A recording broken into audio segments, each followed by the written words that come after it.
ਦਰਬਾਰੇ ਖਾਲਸਾ ਟੀਵੀ ਦਾ ਤੁਹਾਡਾ ਸਵਾਗਤ ਹੈ। ਫਤਿਹ ਪ੍ਰਵਾਨ ਕਰਿਓ। ਵਾਹਿਗੁਰੂ ਜੀ ਕਾ ਖਾਲਸਾ, ਵਾਹਿਗੁਰੂ ਜੀ ਕੀ ਫਤਿਹ। ਗੁਰੂ ਸਵਾਰਿਓ, ਪਿਛਲੇ ਲੰਬੇ ਸਮੇਂ ਤੋਂ ਆਪਾਂ ਸਰੀਰ ਦੀਆਂ ਵੱਖ-ਵੱਖ ਬਿਮਾਰੀਆਂ ਦੇ ਨਾਲ ਰਿਗਾਰਡਿੰਗ ਸਾਰੀ ਗੱਲਬਾਤ ਕਰਦੇ ਆ ਰਹੇ ਹਾਂ, ਜਿਹਦੇ 'ਚ ਸਾਨੂੰ ਲਗਾਤਾਰ ਸੇਧ ਦੇ ਰਹੇ ਨੇ ਡਾਕਟਰ ਅਮਰ ਸਿੰਘ ਆਜ਼ਾਦ।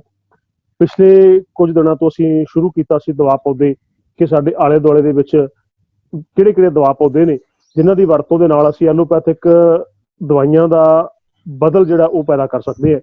ਆਪਾਂ ਲਗਾਤਾਰ ਇਹ ਗੱਲ ਕੀਤੀ ਹੈ ਕਿ ਐਲੋਪੈਥਿਕ ਦਵਾਈਆਂ ਜਿਹੜੀਆਂ ਨੇ ਉਹ ਸਰੀਰ ਲਈ ਬੈਨੀਫਿਟ ਲਾਭਦਾਇਕ ਘੱਟ ਨੇ, ਨੁਕਸਾਨਦਾਇਕ ਜ਼ਿਆਦਾ ਨੇ, ਕਿਉਂਕਿ ਜਦੋਂ ਉਹਨਾਂ ਦੀ ਲਗਾਤਾਰ ਵਰਤੋਂ ਹੈ ਉਹ ਸਰੀਰ ਨੂੰ ਕਿਤੇ ਨਾ ਕਿਤੇ ਫਾਇਦੇ ਦੀ ਬਜਾਏ ਨੁਕਸਾਨ ਕਰਦੀ ਹੈ। ਇਹ ਸਾਰੀਆਂ ਗੱਲਾਂ ਆਪਾਂ ਪਹਿਲਾਂ ਕੀਤੀਆਂ ਸੀ, ਤੇ ਫਿਰ ਕਿਤੇ ਇਹ ਗੱਲ ਆਈ ਕਿ ਜੇ ਇਹ ਗੱਲਾਂ ਨੁਕਸਾਨ ਕਰਦੀਆਂ ਨੇ, ਇਹ ਐਲੋਪੈਥਿਕ ਦਵਾਈਆਂ ਸਾਡਾ ਨੁਕਸਾਨ ਕਰਦੀਆਂ ਨੇ, ਤਾਂ ਮਨੁੱਖ ਬਿਮਾਰ ਹੁੰਦਾ ਹੈ। ਕਿਤੇ ਨਾ ਕਿਤੇ ਬਿਮਾਰੀ ਉਸ ਬਿਮਾਰੀ ਨੂੰ ਕਵਰ ਕਰਨ ਵਾਸਤੇ ਕੀ ਕੀਤਾ ਜਾਵੇ, ਤੇ ਫਿਰ ਉਹਦਾ ਅਲਟਰਨੇਟ ਅਸੀਂ ਇਹ ਕੱਢਿਆ ਸੀ ਕਿ ਕਿਉਂ ਨਾ ਸਾਡੇ ਆਲੇ ਦੁਆਲੇ ਦੇ ਵਿੱਚ ਜਿਹੜੇ ਪੌਦੇ ਨੇ ਜਿਨ੍ਹਾਂ ਨੂੰ ਅਸੀਂ ਦਵਾ ਪੌਦਿਆਂ ਦੇ ਤੌਰ ਤੇ ਜਾਣਦੇ ਹਾਂ, ਉਹਨਾਂ ਦੀ ਵਰਤੋਂ ਕਰਨੀ ਸਿੱਖ ਲਈ ਜਾਵੇ ਕਿ ਕਿਹੜੇ ਕਿਹੜੇ ਪੌਦੇ ਨੂੰ ਕਿਵੇਂ ਕਿਵੇਂ ਵਰਤਿਆ ਜਾਵੇ ਤਾਂ ਕਿ ਸਰੀਰ ਅਰੋਗ ਰਹੇ। ਅੱਜ ਜਿਹੜੀ ਆਪਾਂ ਗੱਲ ਕਰਨ ਜਾ ਰਹੇ ਹਾਂ, ਅੱਜ ਅਸੀਂ ਉਸ ਬਿਮਾਰੀ ਦੀ ਗੱਲ ਕਰਨ ਜਾ ਰਹੇ ਹਾਂ ਜਿਹੜੀ ਬਹੁਤ ਸਾਰੀਆਂ ਬਿਮਾਰੀਆਂ ਦੀ ਜੜ ਹੈ, ਜਿਹਦੇ ਕਰਕੇ ਮਨੁੱਖ ਬਹੁਤ ਜ਼ਿਆਦਾ ਡਿਸਟਰਬ ਹੈ। ਔਰ ਸੁਸਾਇਟੀ, ਖਾਸ ਕਰਕੇ ਪੰਜਾਬ ਤੇ ਇਹਦੇ ਸਰਾਊਂਡਿੰਗ, ਬਹੁਤ ਜ਼ਿਆਦਾ ਪੇਸ਼ੈਂਟਸ ਜਿਹੜੇ ਨੇ ਉਹ ਇਸ ਬਿਮਾਰੀ ਦੇ ਨੇ। ਮੈਂ ਤੁਹਾਨੂੰ ਖੋਲ ਦਿਆਂ ਕਿ ਅੱਜ ਅਸੀਂ ਗੱਲ ਕਰਾਂਗੇ ਸ਼ੂਗਰ ਦੀ ਬਿਮਾਰੀ ਦੀ। ਇਹ ਕਿਉਂ ਹੁੰਦੀ ਹੈ, ਕਿਹੜੇ ਕਿਹੜੇ ਕਾਰਨ ਨੇ ਇਹਦੇ, ਤੇ ਉਸ ਤੋਂ ਬਾਅਦ ਲਾਸਟ ਤੇ ਜਾ ਕੇ ਅਸੀਂ ਗੱਲ ਕਰਾਂਗੇ ਕਿ ਕਿਹੜੇ ਕਿਹੜੇ ਦਵਾ ਪੌਦੇ ਨੇ ਜਿਹੜੇ ਉਹ ਸਾਨੂੰ ਇਸ ਬਿਮਾਰੀ ਤੋਂ ਬਚਾ ਸਕਦੇ ਆ। ਸੋ ਪਹਿਲਾਂ ਅਸੀਂ ਇਸ ਗੱਲ ਨੂੰ ਸਮਝਾਂਗੇ ਕਿ ਸ਼ੂਗਰ ਅਸਲ 'ਚ ਹੈ ਕੀ, ਇਹ ਕਿਵੇਂ ਪੈਦਾ ਹੁੰਦੀ ਹੈ, ਕਿਹੜੇ ਕਿਹੜੇ ਭੋਜਨ ਨੇ ਜਾਂ ਕਿਹੜਾ ਕਿਹੜਾ ਸਾਡੀਆਂ ਆਦਤਾਂ ਨੇ ਜਿਹਦੇ ਕਰਕੇ ਸ਼ੂਗਰ ਪੈਦਾ ਹੁੰਦੀ ਹੈ, ਤੇ ਉਹਨਾਂ ਨੂੰ ਅਸੀਂ ਕਿਵੇਂ ਕਿਵੇਂ ਬਦਲ ਸਕਦੇ ਹਾਂ, ਕਿਸ ਕਿਸ ਰੂਪ 'ਚ ਸਾਡਾ ਸਿਸਟਮ ਲਾਈਫ ਸਟਾਈਲ ਬਦਲੇ ਤੇ ਅਸੀਂ ਇਸ ਬਿਮਾਰੀ ਤੋਂ ਛੁਟਕਾਰਾ ਪਾ ਸਕਦੇ। ਇਸ ਦੇ ਬਾਵਜੂਦ ਵੀ ਸਾਨੂੰ ਜੋ ਲੋੜ ਪੈਂਦੀ ਹੈ ਤੇ ਅਸੀਂ ਕਿਹੜੇ ਦਵਾ ਪੌਦਿਆਂ ਦੀ ਵਰਤੋਂ ਕਰ ਸਕਦੇ ਹਾਂ, ਇਹ ਸਾਰੀ ਡਿਸਕਸ਼ਨ ਨੂੰ ਸਾਡੇ ਨਾਲ ਸਾਂਝਾ ਕਰਨ ਵਾਸਤੇ ਡਾਕਟਰ ਅਮਰ ਸਿੰਘ ਆਜ਼ਾਦ ਉਹ ਰੋਜ਼ਾਨਾ ਦੇ ਤਹਿਤ ਜੁੜ ਚੁੱਕੇ, ਰੋਜ਼ਾਨਾ ਦੀ ਤਰ੍ਹਾਂ ਜੁੜ ਚੁੱਕੇ ਨੇ। ਸਵਾਗਤ ਕਰਦੇ ਹਾਂ ਡਾਕਟਰ ਅਮਰ ਸਿੰਘ ਆਜ਼ਾਦ ਦਾ। ਡਾਕਟਰ ਸਾਹਿਬ ਸਵਾਗਤ ਹੈ ਜੀ ਤੁਹਾਡਾ। ਫਤਿਹ ਪ੍ਰਵਾਨ ਕਰਿਓ। ਵਾਹਿਗੁਰੂ ਜੀ ਕਾ ਖਾਲਸਾ, ਵਾਹਿਗੁਰੂ ਜੀ ਕੀ ਫਤਿਹ। ਸੋ ਅੱਜ ਅਸੀਂ ਤੁਹਾਡੇ ਤੋਂ ਪਹਿਲਾਂ ਜਾਣਨਾ ਚਾਹਾਂਗੇ ਕਿ ਸ਼ੂਗਰ ਦੀ ਬਿਮਾਰੀ ਜਿਹੜੀ ਹੈ ਉਹ ਕਿਵੇਂ ਪੈਦਾ ਹੁੰਦੀ ਹੈ ਤੇ ਇਹਦੇ ਕਿਸ ਤਰ੍ਹਾਂ ਬਚਿਆ ਜਾ ਸਕਦਾ। ਬਾਕੀ ਇਹ ਸਮਝਾਂਗੇ ਕਿ ਕਿਹੜੇ ਕਿਹੜੇ ਦਵਾ ਪੌਦੇ ਨੇ ਜਿਹੜੇ ਇਹਦਾ ਹੱਲ ਕੱਢਦੇ ਨੇ। ਪਲੀਜ਼। ਸ਼ੂਗਰ ਦੀ ਬਿਮਾਰੀ ਉਹ ਬਿਮਾਰੀ ਹੈ ਜਿਹੜੀ ਜਿਹਨਾਂ ਨੂੰ ਬਿਮਾਰੀਆਂ ਦੀ ਮਾਂ ਕਿਹਾ ਜਾਂਦਾ ਹੈ। ਸ਼ੂਗਰ ਦੇ ਨਾਲ ਇਕੱਲੀ ਸ਼ੂਗਰ ਦੀ ਬਿਮਾਰੀ ਆਪਣੇ ਆਪ ਤੇ ਅੱਗੇ ਸ਼ੂਗਰ ਦੀ ਬਿਮਾਰੀ ਬਿਮਾਰੀਆਂ ਦਾ, ਕਿਉਂਕਿ ਸ਼ੂਗਰ ਦੀ ਬਿਮਾਰੀ ਜਦੋਂ ਹੁੰਦੀ ਹੈ ਉਹ ਸਾਰੇ ਅੰਗਾਂ ਨੂੰ ਪ੍ਰਭਾਵਿਤ ਕਰਦੀ ਹੈ, ਚਾਹੇ ਉਹ ਗੁਰਦੇ ਨੇ, ਹਾਰਟ ਹੈ, ਖੂਨ ਦੀਆਂ ਨਾੜਾਂ ਨੇ, ਦਿਮਾਗ ਹੈ, ਅੱਖਾਂ ਨੇ, ਸੁਣਨਾ ਹੈ, ਮਾਨਸਿਕ ਜਿਹੜੀ ਤੁਹਾਡੀ ਯਾਦਦਾਸ਼ਤ ਹੈ, ਬਹੁਤ ਸਾਰੀਆਂ ਜਿਹੜੀਆਂ ਚੀਜ਼ਾਂ ਨੇ। ਕੱਲੇ ਕੱਲੇ ਜਿਹਨੂੰ ਕਹਿੰਦੇ ਆਪਾਂ ਕਹਿ ਸਕਦੇ ਹਾਂ ਕਿ ਕੱਲੇ ਕੱਲੇ ਅੰਗ ਨੂੰ, ਕੱਲੇ ਕੱਲੇ ਸੈੱਲ ਨੂੰ, ਕੱਲੀ ਕੱਲੀ ਕੋਸ਼ਿਕਾ ਨੂੰ ਜਿਹੜੀ ਸ਼ੂਗਰ ਦੀ ਬਿਮਾਰੀ ਹੈ ਪ੍ਰਭਾਵਿਤ ਕਰਦੀ ਹੈ, ਤੇ ਉਹ ਕੋਈ ਸਾਰਾ ਸਰੀਰ ਜਿਹੜਾ ਕਿ ਮਤਲਬ ਹੌਲੀ ਹੌਲੀ ਹੌਲੀ ਹੌਲੀ ਠੰਡਮ ਹੁੰਦਾ ਤੁਰਿਆ ਜਾਂਦਾ ਹੈ। ਬਿਮਾਰੀਆਂ ਹੌਲੀ ਫਿਰ ਉਹ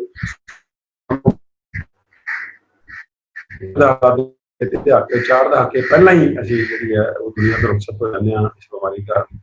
ਤਾਂ ਇਸ ਕਰਕੇ ਇਹ ਬਿਮਾਰੀ ਜਿਹੜੀ ਹੈ ਇਹਨੂੰ ਬਹੁਤ ਜਿਹਨੂੰ ਕਹਿੰਦੇ ਸਾਨੂੰ ਗਹਿਰਾ ਨੌਲੇਜ ਹੋਣਾ ਚਾਹੀਦਾ ਹੈ, ਗਹਿਰਾ ਗਿਆਨ ਹੋਣਾ ਚਾਹੀਦਾ ਹੈ, ਔਰ ਸਾਨੂੰ ਪਤਾ ਹੋਣਾ ਚਾਹੀਦਾ ਕਿ ਅਸੀਂ ਇਸ ਤੋਂ ਮੁਕਤ ਕਿਵੇਂ ਹੋਣਾ।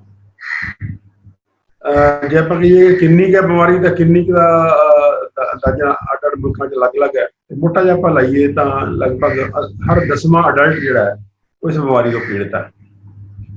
ਲਗਭਗ ਜੇ ਦੁਨੀਆ ਦੇ ਅਲੱਗ ਅਲੱਗ ਏਸ਼ੀਆ ਦੇ ਸ਼ੂਗਰ ਅਲੱਗ ਅਲੱਗ ਨੇ। ਅਮਰੀਕਾ 'ਚ ਸ਼ਾਇਦ ਬਹੁਤ ਜ਼ਿਆਦਾ ਹੈ ਸ਼ੂਗਰ ਹੈ, ਥੋੜੀ ਜਿਹੀ ਘੱਟ ਹੈ ਜਿਹਦੇ ਨਾਲ ਚੀਨ 'ਚ ਵੀ ਸ਼ੂਗਰ ਹੈਗੀ ਹੈ, ਸਾਰੇ ਮੁਲਕਾਂ 'ਚ ਹੈਗੀ ਲਗਭਗ। ਪੰਜਾਬ 'ਚ ਪੱਟੀ ਮੁੰਡੀ ਬਹੁਤ ਹਨੇਰੀ, ਪੰਜਾਬ 'ਚ ਘੱਟ ਬੱਚੇ ਜਵਾਨ ਜਿਹਨੂੰ ਬੱਟੀ ਬੱਚੇ ਨੂੰ ਸ਼ੂਗਰ ਦਾ ਪਤਾ, ਸ਼ੂਗਰ ਦੀ ਬਿਮਾਰੀ ਕੀ ਹੈ। ਹੋਰ ਕਿਸੇ ਬਿਮਾਰੀ ਦਾ ਪਤਾ ਹੋਵੇ ਨਾ ਹੋਵੇ, ਸ਼ੂਗਰ ਦੀ ਬਿਮਾਰੀ ਦਾ ਜ਼ਰੂਰ ਪਤਾ ਹੈ। ਸ਼ੂਗਰ ਦੀ ਬਿਮਾਰੀ ਨਾਲ ਹਰ ਪਰਿਵਾਰ 'ਚ ਕੋਈ ਨਾ ਕੋਈ ਜੂਝ ਰਿਹਾ। ਇਸ ਕਰਕੇ ਸ਼ੂਗਰ ਦੀ ਬਿਮਾਰੀ ਦਾ ਜਿਹੜਾ घर घर का शब्द है शुगर। शुगर का मतलब है कि खून के अंदर जी साड़ी शुगर है यानी कि ग्लूकोज वध जाती है, ज़्यादा हो जाती, लोड़ तो ज़्यादा वध मात्रा च हो जाती है, लोड़ तो वध मात्रा च हो जाती है, उन्होंने आप कहते हैं शुगर की बीमारी। असल च इन बीमारी नहीं कहना चाहिए, एक अलामत है, बीमारी कहना ठीक नहीं है, बीमारी नहीं है, ये अलामत है। काहदी अलामत है? साडे अपने जीवन ढंग की, साडे अपने जीवन ढंग की अलामत है कि साडे खून च जिन्नी शुगर चाहिए है उदों बहुत ज़्यादा होंदी है। शुगर चाहिए कितनी है? टोटल एक चमचा सारे 5 लीटर खून च, जिन्ना साडे शरीर च खून है लगभग 5 लीटर खून होंदा है हर बंदे च, 5 सिर्फ 5 ग्राम शुगर चाहिए है, यानी कि 1 ग्राम 1 लीटर च ਉਹਦੀ रीडिंग आती 100 मिलीग्राम जी अभी नॉर्मल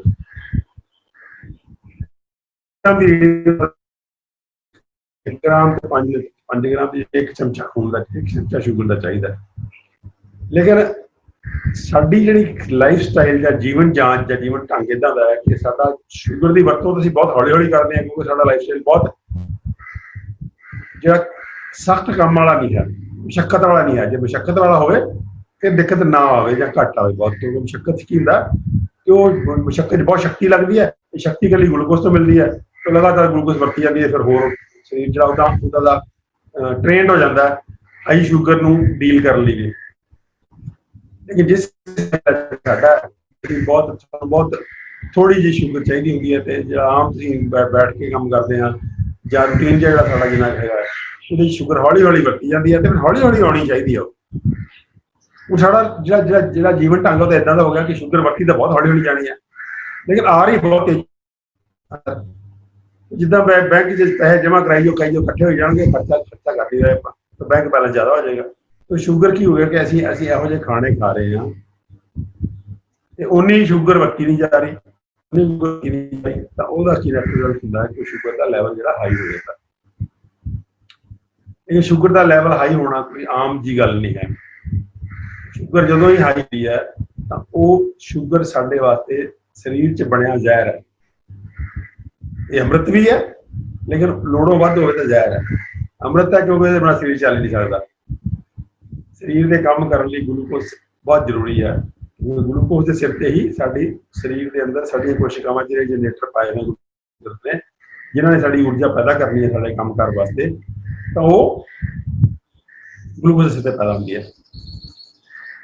बाकी चीज़ा भी वरत सकता शरीर, लेकिन बाकी चीज़ा वरतन की बड़े तरद्दद करना पैंदा है।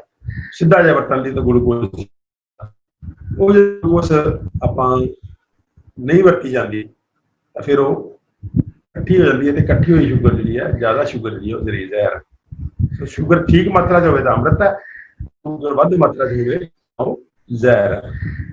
100 जी आप कहते नॉर्मल है, तक शरीर चल लेंदा, उन्होंने कोई तकलीफ नहीं मनता। लेकिन अगर 200 उपर जान लगी है तो फिर तकलीफ मन ला जाता, तो फिर इंतजाम कर लग जाता कि खत्म कर घटाओ, खत्म करो, न्यूट्रलाइज करो अगर शरीर को नुकसान ना करे। वो अंदर जी न्यूट्रलाइज करने शरीर को की इंसुलिन है। इंसुलिन वो हार्मोन है जोड़ा कि पैंक्रियास बनता है, साढ़े पेट के अंदर छोटा जहा ग्लैंड ग्रंथी होती है, वो ग्रंथी जी है वो इंसुलिन बनाती है। इंसुलिन जी है शुगर को न्यूट्रलाइज करती है। कितना कि वो वरतदी है शुगर को, वो सैल की जाके सैल इंसुलिन जी है सैल के अंदर जो शुगर ने बढ़ना तो एक चाबी है, वो इंसुलिन जाके वो सैल का दरवाजा खोलती है तो इंसुलिन अंदर जाती है। लेकिन सैल जो ही इंसुलिन एक लोड के हिसाब आ जाती है तो उस बाद दरवाजा बंद हो जाता है। दरवाजा बंद हो जाता है तो शुगर फिर भी बहुत ज्यादा मान लो, तो फिर शरीर की करता तो इंसुलिन ज्यादा बनाता है, क्योंकि जी ज्यादा शुगर है वो शंगा कर सकती है। सैल कहते नहीं सानू चाहिए, सैल कहते दरवाजा बंद है, तो इंसुलिन भी वध जाती नाल नाल। तो इंसुलिन जो वधदी है हौली हौली तो की होंदा है सैल जो अपने आप होर कर लेंदे हैं कि ज्यादा भी हो भी सैल कहते नहीं अंदर नहीं आने देना ग्लूकोज, तो उन्होंने कहते इंसुलिन रेजिस्टेंस। जी टाइप 2 डायबिटीज है, जी आम अडल्टहुड डायबिटीज है, 90% ਤੋਂ 95% ਉਹ ਹੈ ਜਿਹਨੂੰ ਆਪਾਂ ਕਹਿੰਦੇ ਵੱਡਿਆਂ ਦੀ ਸ਼ੂਗਰ। ਵੱਡਿਆਂ ਦੀ ਸ਼ੂਗਰ ਹੈ, ਉਹ ਬਾਲਗਾਂ ਦੀ ਸ਼ੂਗਰ, ਬੱਚਿਆਂ ਦੀ ਨਹੀਂ। ਜਿਹੜੀ ਬੱਚਿਆਂ ਦੀ ਸ਼ੂਗਰ ਹੈ, ਛੋਟੀ ਉਮਰ ਦੀ ਸ਼ੂਗਰ ਹੈ, ਉਹਨੂੰ ਕਹਿੰਦੇ ਟਾਈਪ 1, ਜਿਹੜੀ ਕਿ ਇਨਸੂਲਿਨ ਡਿਪੈਂਡੈਂਟ ਡਾਇबिटीज, ਜਿਹੜੀ ਕਿ ਇਨਸੂਲਿਨ ਲੱਗਦੀ ਉਹਦੇ 'ਚ। ਜਿਹੜੀ ਵੱਡਿਆਂ ਵਾਲੀ ਸ਼ੂਗਰ ਹੈ ਉਹ ਨॉन ਇਨਸੂਲਿਨ ਡਿਪੈਂਡੈਂਟ ਡਾਇबिटीज ਹੈ, NIDDM ਕਹਿੰਦੇ ਅਸੀਂ ਉਹਨੂੰ। ਉਹਦਾ ਮਤਲਬ ਉਹ ਹੈਗੀ ਵੱਡਿਆਂ ਦੀ ਸ਼ੂਗਰ। ਵੱਡਿਆਂ ਦੀ ਸ਼ੂਗਰ 'ਚ ਇਨਸੂਲਿਨ ਵੀ ਜ਼ਿਆਦਾ ਹੁੰਦੀ ਹੈ, ਜਿਹੜੀ ਛੋਟਿਆਂ ਦੀ ਸ਼ੂਗਰ 'ਚ ਇਨਸੂਲਿਨ ਘੱਟ ਹੁੰਦੀ ਹੈ, ਕਿਉਂਕਿ ਪੈਂਕਰੀਆਸ ਦਾ ਨੁਕਸ ਹੈ, ਉਹ ਪੈਂਕਰੀਆਸ ਸ਼ੂਗਰ ਇਨਸੂਲਿਨ ਬਣਾਉਂਦਾ ਹੀ ਨਹੀਂ ਹੈ। ਉਹ ਪੈਂਕਰੀਆਸ ਦਾ ਜਿਹੜੀ ਗ੍ਰੰਥੀ ਹੈ ਪੈਂਕਰੀਆਸ ਦੀ, ਉਹਦਾ ਮਤਲਬ ਉਹਦੇ ਅੰਦਰ ਜਿਹੜਾ ਟਿਸ਼ੂ ਹੈ, ਉਹਦੇ ਅੰਦਰ ਬੀਟਾ ਸੈਲਸ ਨੇ, ਉਹ ਡਿਸਟਰੋਏ ਹੋ ਗਏ, ਉਹ ਕੰਮ ਨਹੀਂ ਕਰ ਰਹੇ, ਉਹ ਇਨਸੂਲਿਨ ਬਣਾ ਨਹੀਂ ਰਹੇ। ਇਸ ਕਰਕੇ ਸ਼ੂਗਰ ਹੈ, ਉਹ ਇਨਸੂਲਿਨ ਹੈ ਹੀ ਨਹੀਂ ਵਿੱਚ, ਇਨਸੂਲਿਨ ਲਾਉਣੀ ਪੈਂਦੀ ਹੈ, ਨਕਲੀ ਇਨਸੂਲਿਨ ਜਿਹੜੀ ਹੈ ਬਣੀ ਹੋਈ ਬਾਹਰੋਂ ਟੀਕਾ ਲਾਉਣਾ ਪੈਂਦਾ ਹੈ। ਤੇ ਦੋ ਤਰ੍ਹਾਂ ਦੀ ਸ਼ੂਗਰ ਦਾ ਜਿਹੜਾ ਇਹ ਫਰਕ ਹੈ, ਉਹ ਇਨਸੂਲਿਨ ਤੇ ਡਿਪੈਂਡੈਂਟ ਹੈ, ਉਹ ਇਨਸੂਲਿਨ ਤੋਂ ਜ਼ਿਆਦਾ ਹੈ, ਉਲਟਾ ਉਹਦੀ ਇਨਸੂਲਿਨ ਜ਼ਿਆਦਾ ਹੈ। ਸੈੱਲ ਜਿਹੜੇ ਨੇ ਉਹ ਆਪਣੇ ਆਪ ਨੂੰ ਉਹਦਾ ਆਪਣਾ ਕਿਲਾ ਮਜ਼ਬੂਤ ਕਰਕੇ ਬੈਠੇ ਹੈਗੇ, ਅਸੀਂ ਵੀ ਅੰਦਰ ਬਣਦੇ ਨੇ ਸ਼ੂਗਰ ਜ਼ਿਆਦਾ। ਤਾਂ ਜਦੋਂ ਕਿਲਾ ਮਜ਼ਬੂਤ ਕਰ ਲੈਂਦੇ ਇਨਸੂਲਿਨ ਹੋਰ ਬਣਦੀ ਹੈ, ਸਰੀਰ ਹੋਰ ਬਣਾਉਂਦਾ ਉਹਨੂੰ ਸ਼ੂਗਰ ਨੂੰ ਘਟਾਉਣ ਲਈ, ਜਿਹੜੀ ਬਲੱਡ ਸ਼ੂਗਰ ਜ਼ਿਆਦਾ। ਇੱਕ ਵਿਸ਼ੇਸ਼ ਸਰਕਲ ਜਿਹਨੂੰ ਕਹਿੰਦੇ ਕੋਈ ਚੱਕਰ ਘੁੰਮਣ ਘੇਰੀ 'ਚ ਫਸ ਜਾਂਦਾ ਸਰੀਰ। ਵੱਧ ਸ਼ੂਗਰ ਨਾਲ ਵੱਧ ਇਨਸੂਲਿਨ ਜਦੋਂ ਬਣਦੀ ਤਾਂ ਸਰੀਰ 'ਚ ਸੈੱਲ ਜਿਹੜੇ ਨੇ ਉਹ ਬਲਦੀ ਹੋ ਜਾਂਦੇ ਆ, ਉਹ ਕਹਿੰਦੇ ਨਹੀਂ ਅਸੀਂ ਨਹੀਂ ਬਣਨ ਦਿੰਦੇ ਸ਼ੂਗਰ। ਉਹ ਇੱਕ ਚੱਕਰ 'ਚ ਪੈ ਜਾਂਦਾ ਸਰੀਰ। ਉਸ ਚੱਕਰ ਦਾ ਨਾਂ ਹੈ ਡਾਇਬੀਟੀਜ਼ ਮੈਲਾਈਟਸ।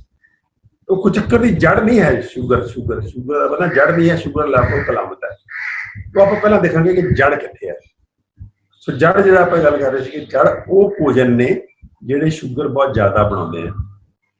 दूजी जड़ वो है कि वो जीवन ढंग है जिससे एनर्जी बहुत घट यूज करते हैं, यानी कि साडा काम जिहड़ा वो मुशक्कत वाला या बहुत जिहड़ा अपने मसल पावर यूज करने वाला नहीं है, वो आराम प्रस्ती वाला बैठक वाला या रूटीन जा काम है। ਉਹ ਸਾਡੇ ਪੁਰਖੇ ਜਿਹੜੇ ਸੀ ਉਹਦਾ ਤਾਂ ਕੰਮ ਬਹੁਤ ਜ਼ਿਆਦਾ ਸੀਗਾ। ਉਹ ਤਾਂ ਦਿਨ 'ਚ 18 ਘੰਟੇ ਜਿਹੜੇ ਸੀ ਉਹ ਐਕਟਿਵ ਰਹਿੰਦੇ ਸੀ ਬਹੁਤ ਜ਼ਿਆਦਾ। ਤਾਂ ਉਹ ਐਕਟਿਵ ਰਹਿਣ ਕਰਕੇ ਉਹਦੇ ਅੰਦਰ ਬਹੁਤ ਭਾਰ ਚੱਕਦੇ ਸੀਗੇ, ਤੁਰਦੇ ਬਹੁਤ ਜ਼ਿਆਦਾ ਸੀਗੇ, ਦੌੜਦੇ ਸੀਗੇ, ਹਰ ਕੰਮ ਜਿਹੜਾ ਉਹਦਾ ਉੱਚੀ ਉੱਚੀ ਹੱਸਦੇ ਸੀਗੇ। ਹਰ ਕੰਮ ਜਿਹੜਾ ਸੀ ਉਹ ਮਸਲ ਦੇ ਨਾਲ ਜੁੜਿਆ ਹੋਇਆ ਸੀਗਾ, ਮਸਲ ਪਾਵਰ ਨਾਲ, ਕਿ ਪੱਠਿਆਂ ਨਾਲ ਆਪਣੇ ਪੱਠਿਆਂ ਨੂੰ ਵਰਤ ਕੇ ਕੰਮ ਕਰਦਾ ਰਹੇ। ਅੱਜ ਜਿਹੜਾ ਮਸ਼ੀਨੀਕਰਨ ਹੋ ਗਿਆ, ਹਰ ਚੀਜ਼ ਦਾ ਮਸ਼ੀਨੀਕਰਨ ਹੋ ਗਿਆ, ਅੱਜ ਕੁਛ ਵੀ ਚਾਹੀਦਾ ਨਹੀਂ ਹੈ। ਜਿਵੇਂ ਆਪਾਂ ਬਿਜਲੀ ਦੇ ਪੱਖੇ 'ਚ ਬੈਠੇ ਆ, ਉਹ ਪੁਰਾਣੇ ਜ਼ਮਾਨੇ ਦੇਖੋ ਪੱਖਾ ਹੱਥ ਨਾਲ ਝੱਲਣਾ ਪੈਂਦਾ ਹੁੰਦਾ ਸੀ, ਉਹੀ ਕੰਮ ਕਰੀ ਜਾਂਦਾ ਸੀ। ਹੋਰ ਵੀ ਕੋਈ ਤਾਂ ਬੈਠੇ ਗਰਮੀ 'ਚ ਪੱਖਾ ਝੱਲੀ ਜਾ ਰਹੇ ਆ। ਜਦੋਂ ਸੰਗਤ ਹੁੰਦੀ ਸੀ ਗੁਰਦੁਆਰੇ ਤੋਂ, ਵੱਡਾ ਪੱਖਾ ਹੁੰਦਾ ਸੀਗਾ, ਉਹ ਬੜਾ ਜ਼ੋਰ ਲੈਂਦਾ ਹੁੰਦਾ ਸੀਗਾ। ਯਾਦ ਹੋਣਾ ਜਿਹੜੇ ਮੇਰੀ ਉਮਰ ਦੇ ਜਾਂ ਪੱਖਾ, ਵੱਡਾ ਸਾਰਾ ਪੱਖਾ ਹੁੰਦਾ ਸੀ। ਸੰਗਤ 'ਚ ਪੱਖੇ ਦੀ ਸੇਵਾ ਕਰਦੇ ਹੁੰਦੇ ਸੀਗੇ, ਇਹ ਵੀ ਸੇਵਾ ਮੰਨੀ ਜਾਂਦੀ ਸੀ ਕਿ ਸੰਗਤ ਨੂੰ ਪੱਖਾ ਝੱਲਿਆ ਜਾ ਰਿਹਾ।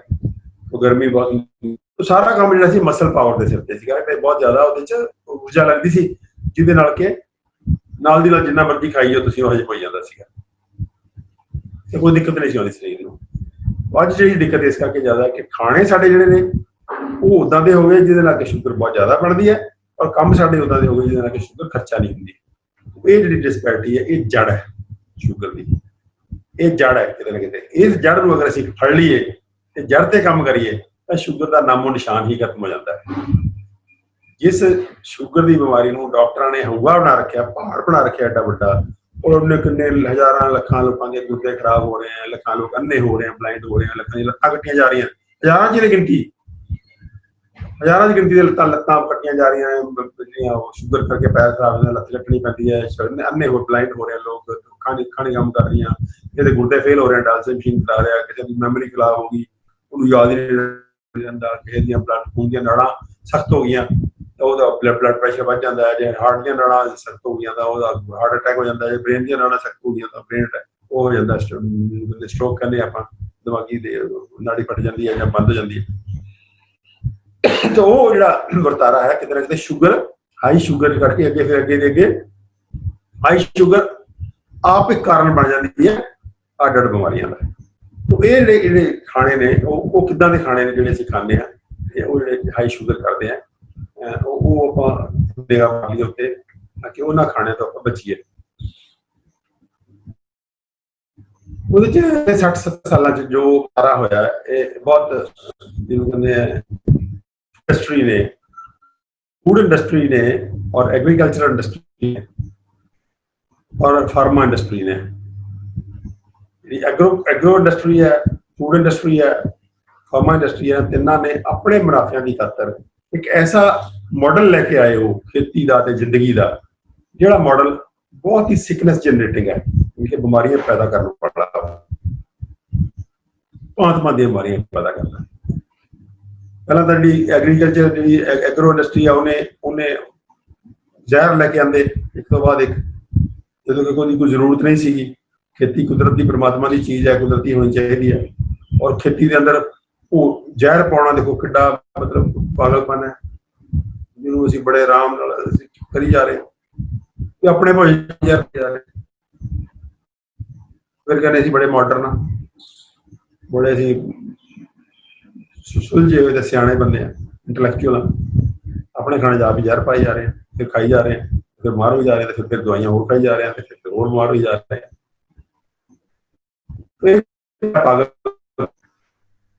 कंपनियां ने अपने लेके आंदा, लेकिन असीं उन्होंने बेवकूफां की तरह एक्सेप्ट कर लिया, ठीक है जी जो कह रहे हैं ठीक सच कह रहे हैं। Food industry I, food industry ने जो पाया कैमिकल वर्त के वो फूड इंडस्ट्री ने उस अपना प्रॉफिट ऐड कर लिया, उन्होंने कल्ले खेती के प्रॉफिट नाल सबर नहीं आया, फिर उन्होंने कंपनियां ने लगभग वो फूड नूं लै जांदे हैं, फैक्ट्रियां च लै जांदे हैं, उसकी होर प्रोसैसिंग करते हैं। गन्ने तो असीं गुड़ शक्कर बनाउंदे सीगे बड़े आराम नाल घर च बैठे, और बड़े सोहणे गुड़ शक्कर खांदे सी, और गुड़ दा कल्चर इन्ना वधिया सी साडा। अज भी मैनूं याद है गुड़ बंद करके रखिया जांदा सी, और साल साल पुराना जिंदा सी उन्ना वधिया हो जांदा सी, और खाना वधिया लगदा सी। और काला चन्ना आ जाता सी, होण नहीं सी दिंदा, आयरन नहीं आयरन ते होर चीज़ जिहड़े सी होर अमीर रहंदे सी, थोड़ी जिहा होर अमीर और उन्होंने डिस्ट्रॉय करके बड़ी इंडस्ट्री शुगर इंडस्ट्री मिलने लगी कि और जी बड़ी सोहनी दानेदार खंड बनानी है, और बड़ा प्रचार होया कि गुड़ जिहड़ा जी बड़ा नुकसान करता है, खंड जी बड़ी चंगी चीज़ होंदी है, बड़ा उस वेले आया भी खंड की चाह पीने जी बड़ा बड़ा स्टेटस है, गुड़ की चाह पीने गरीब की दावा मन्ने जाने लगे, खंड की चाह पीने बड़ा अंग्रेजपुना बन गया हो, और अज आके सारा प्रूव हो गया चीनी ज्यादा नुकसान है गुड़ शक्कर चंगा बनेगा। सानू कह के गुड़ ना खाओ जी शक्कर खाओ खंड खाओ, सानू बेवकूफ बनाया, असीं 60-70 साल 80 साल तो बेवकूफ बनी जा रहे हैं, अज भी बनी जा देश कड्डी भी चीनी ठंडे फूड च भी आप खाई जाते लोग खाई जाते हैं। फिर थोड़ा फूड इंडस्ट्री तेल साढ़े चंगे तेल चंगे भले तेल नेचुरल सरों का तेल है, तिलों का तेल है, सीधा तेल है, बड़े में पहले तो जेनेटिकली बीटी कॉटन लिया, बीटी कॉटन का वैसे जरीला गां, फिर रिफाइंड, फिर रिफाइंड आ गया, पहला डालडा आया रिफाइंड आ गया, ना डालडे की लोड़ ना रिफाइंड की लोड़, पहला डालडे के नाम से बेवकूफ बनाया, प्रचार किया कि देसी घ्यो माड़ा होंदा ते डालडा चंगा होंदा। अज भी याद है बचपन जो मैं सीगा बड़ा होया जी देसी घ्यो बड़ा माड़ा होंदा, डालडा बड़ा चंगा, अज आके डालडा सब तो लिखता कि मैं बेवकूफ बने सी। फिर वो डालडा हटिया नहीं, डालडा चली जाता है, जिन्हें तुम बाजार के अंदर खाने हो नमकीन मठियां बिस्कुट जलेबियां सारे डालडे च बनते।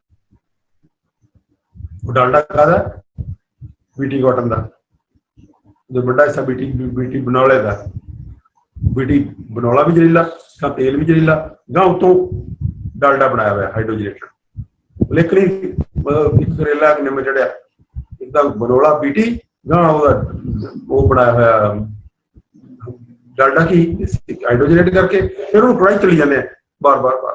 देखो किड्डी किड्डी पागलपन है, फूड साढ़े दिल पे हो जाए, और असं बड़े आराम नाल नमकीन खाने, मठियां खाने, जलेबियां खाने, जलेबियां लिया जलेबियां खाने, असीं कोई साढ़े मन च इस गल का नहीं है कि जलेबी बनती किदां, किहड़े पासे च बनदी, किहड़े तेल च बनदी, ਤੇ ਫੂਡ ਇੰਡਸਟਰੀ ਨੇ ਫਿਰ ਫੂਡ ਇੰਡਸਟਰੀ ਨੇ ਕੀ ਐਗਰੀਕਲਚਰ ਇੰਡਸਟਰੀ ਨੇ ਲੈਂਦੀ ਕਣਕ। ਉਹ ਸਾਡੀ ਲੰਬੀ ਕਣਕ ਸੀਗੀ 5 ਫੁੱਟ 5.5 ਫੁੱਟ ਵਾਲੀ, ਵਧੀਆ ਕਣਕ ਸੀ ਉਹ। ਨਾ ਜੀ ਕਹਿੰਦੇ ਉਹ ਤਾਂ ਫੂਡ ਦੀ ਸ਼ਾਰਟੇਜ ਹੋ ਜਾਣੀ ਹੈ, ਇਹਦੇ ਨਾਲ ਪੂਰੀ ਨਹੀਂ ਹੋਣੀ ਹੈ। ਫਿਰ ਰਿਸਰਚ ਨਹੀਂ ਕੀਤੀ, ਹਾਲਾਂਕਿ ਉਹਦੀ ਵੀ ਪ੍ਰੋਡਕਸ਼ਨ ਵਧਾਈ ਜਾ ਸਕਦੀ ਸੀ, ਕਿਉਂ ਨਹੀਂ ਵਧਾਈ ਜਾ ਸਕਦੀ ਸੀ। ਐਗਰੀਕਲਚਰ ਨਵੀਂ ਨਵੀਂ ਕਿੰਨੀ ਜ਼ਮੀਨ ਖਾਲੀ ਪਈ ਸੀ ਉਦੋਂ ਜਦੋਂ ਸ਼ੁਰੂ ਹੋਇਆ। ਜ਼ਮੀਨ ਸਕਦੀ ਸੀ, ਕਲਟੀਵੇਸ਼ਨ ਟਰੈਕਟਰ ਸਾਨੂੰ ਸੀਗੇ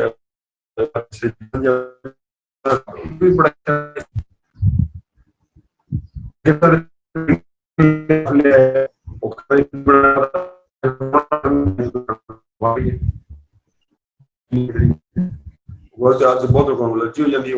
ਓਪਨਲੀ ਐਲਰਜੀ ਹੈ ਨੰਗੇ ਜੱਟੀ ਐਲਰਜੀ ਹੋਣ ਤੋਂ ਥੱਲੇ ਜਿਹੜਾ ਨੁਕਸਾਨ ਕਰਦੀ ਹੈ ਉਹ ਦਿਸਦਾ ਨਹੀਂ ਹੈ। ਉਹ ਸਾਰਾ ਦਾ ਸਾਰਾ ਉਹ ਹਾਈ ਗਲਾਈਸੈਮਿਕ ਇੰਡੈਕਸ ਹੈ ਕਿ ਸ਼ੂਗਰ ਬਹੁਤ ਜ਼ਿਆਦਾ ਬਣਾਉਂਦੀ ਹੈ। ਜੀ ਵਾਈਟ ਰਾਈਸ ਲਿਆ ਹੈ, ਵਾਈਟ ਰਾਈਸ ਕੋਈ ਨੈਚੁਰਲ ਫੂਡ नहीं ਸੀਗਾ। ਵਾਈਟ ਰਾਈਸ ਵਿੱਚ ਸਾਰਾ ਪਹਿਲਾਂ ਮੋਟਾ ਛਿਲਕਾ ਲਾਤਾ, ਫਿਰ ਬਰੀਕ ਛਿਲਕਾ ਲਾਤਾ, ਫਿਰ ਵੱਡੇ ਵੱਡੇ ਸ਼ੈਲਾਂ 'ਚ ਫਿਰ ਉਹਦੇ ਰਹਿ ਗਿਆ ਪੱਲੇ ਉਹਦੇ ਸਟਾਰਚ। ਉਹ ਕਿਤੇ ਨਾ ਕਿਤੇ ਫਿਰ ਉਹ ਇਹੋ ਜਿਹਾ ਫੂਡ ਬਣ ਗਿਆ ਜਿਹਦੇ ਅੰਦਰ ਉਹ ਕਿਤੇ ਨਾ ਕਿਤੇ ਆਪਣਾ ਸਾਰਾ ਫੂਡ ਕਲਚਰ ਜਿਹੜਾ ਉਹ ਡਿਸਟਰੋਏ ਕਰ ਲਿਆ। ਫਿਰ ਫੂਡ ਇੰਡਸਟਰੀ ਦੇ ਅੰਦਰ ਉਹਨੂੰ ਰਿਫਾਈਨਡ ਕਰਕੇ, ਡਿੱਬਾ ਬੰਦ ਕਰਕੇ, ਨਵੇਂ ਸੋਹਣੇ ਪੈਕਿੰਗ ਲਾ ਕੇ, ਉਹਦੇ ਵੱਡੀਆਂ ਮਸ਼ਹੂਰੀਆਂ ਦੇ ਕੇ, ਐਕਟਰਾਂ ਨੂੰ ਦੇ ਕੇ ਪੈਸੇ ਕਰੋੜਾਂ ਰੁਪਈਆ, ਤੇ ਸਾਨੂੰ ਉਹ ਪੈਕਡ ਫੂਡ ਖਾਣ ਲਾਤਾ, ਫਿਰ ਫਾਸਟ ਫੂਡ ਖਾਣ ਲਾਤਾ। ਹੁਣ ਖਾਣਾ ਬਣਾਉਣ ਦੀ ਲੋੜ ਹੀ ਨਹੀਂ ਸਾਡੇ ਕੋਲ, ਆਓ ਅਸੀਂ ਤੁਹਾਨੂੰ ਪਾਸਤਾ ਖਵਾਉਣੇ ਆ, ਖਵਾਉਣੇ ਬਾਹਰ ਬਾਜ਼ਾਰ ਜਾਓ, ਹਮਾਰੇ ਆਏ ਪਏ ਆ ਭਾਂਤ ਦੇ ਖਾਣੇ, ਔਰ ਅਸੀਂ ਪੈਸੇ ਖਰਚ ਕੇ ਉਹਨੂੰ ਖਰੀਦਦੇ ਹਾਂ ਔਰ ਇਹ ਰਿਅਲਾਈਜ਼ ਨਹੀਂ ਕਰਦੇ ਕਿ ਸਿਰਫ ਜ਼ੁਬਾਨ ਦਾ ਟੇਸਟ ਆ, ਉਹ ਅੰਦਰ ਜਾ ਕੇ ਬਿਮਾਰ ਕਰਨਗੇ। ਉਹ ਸਾਰੇ ਬੱਚਿਆਂ ਦਾ ਉਹਦਾ ਸਾਰਾ ਕਲਚਰ ਵਿਗਾੜਤਾ ਸੀ। ਉਹਦੇ ਪਹਿਲਾਂ ਖਾਣੇ ਇਹੋ ਜਿਹੇ, ਫਿਰ ਉੱਤੇ ਕੋਲਡ ਡਰਿੰਕਾਂ, ਫਿਰ ਰੀਅਲ ਜੂਸ, ਪਤਾ ਨਹੀਂ ਕਿਆ ਪੀ ਜਾਂਦੇ। ਇੱਕ ਵੀ ਚੀਜ਼ ਚੱਜ ਦੀ ਨਹੀਂ ਛੱਡੀ, ਤੁਸੀਂ ਬਾਜ਼ਾਰ ਜਾ ਕੇ ਖਾ ਲਓਗੇ ਤਾਂ ਤੁਹਾਨੂੰ ਢੰਗ ਸਿਰ ਦਾ ਕੋਈ ਮਿਲ ਜਾਏਗਾ। ਤੋ ਇਹ ਸਾਰੇ ਜਿਹੜੇ ਖਾਣੇ ਨੇ ਸਾਡੇ ਕਿਤੇ ਨਾ ਕਿਤੇ ਉਹ ਨੇ ਦੁੱਧ ਦੀ ਵਰਤੋਂ ਜਿਹੜੀ ਆ, ਦੁੱਧ ਆ ਗਿਆ ਵੀ ਦੁੱਧ ਦੀ ਮਲਾਈ ਲਾ ਕੇ ਪੀਓ। ਦੁੱਧ ਜੇ ਮਾੜਾ ਮੋਟੀ ਸ਼ਾਹੀ ਸੀ ਉਹ ਫੈਟ ਹੈ, ਉਹਦਾ ਜਿਹੜਾ ਦੁੱਧ ਦਾ ਫੈਟ ਹੈ, ਦੁੱਧ ਦੀ ਚਰਬੀ ਆ, ਉਹ ਸਭ ਤੋਂ ਵਧੀਆ ਚੀਜ਼ ਹੈ, ਸਭ ਤੋਂ ਉੱਤਮ ਚੀਜ਼ ਹੈ। ਦੇਸੀ ਘੀ, ਮੱਖਣ, ਉਹ ਕਦੇ ਨਹੀਂ ਖਾਣਾ। ਮਲਾਈ ਲਾ ਕੇ ਦੁੱਧ ਪੀਓ। ਮਲਾਈ ਕਲਾ ਪੱਲੇ ਕੀ ਉਹਦੇ ਲਾ ਕੇ ਸ਼ੂਗਰ ਰਹਿ ਗਈ ਪੱਲੇ ਉਹਦੇ, ਜਿਹੜੀ ਕਿ ਨਹੀਂ ਖਾਣੀ। ਉਲਟਾ ਕੰਮ ਹੋ ਗਿਆ, ਜਿਹੜੀ ਚੀਜ਼ ਚੰਗੀ ਸੀ ਉਹ ਰਿਜੈਕਟ ਕਰਤੀ। ਤਾਂ ਕਿਤੇ ਨਾ ਕਿਤੇ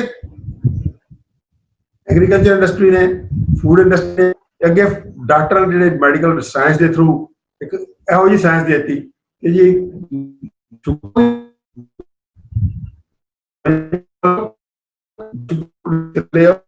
ਹੋ ਗਿਆ ਬਲੱਡ ਸੂਰ ਲਿਆ ਹੈ,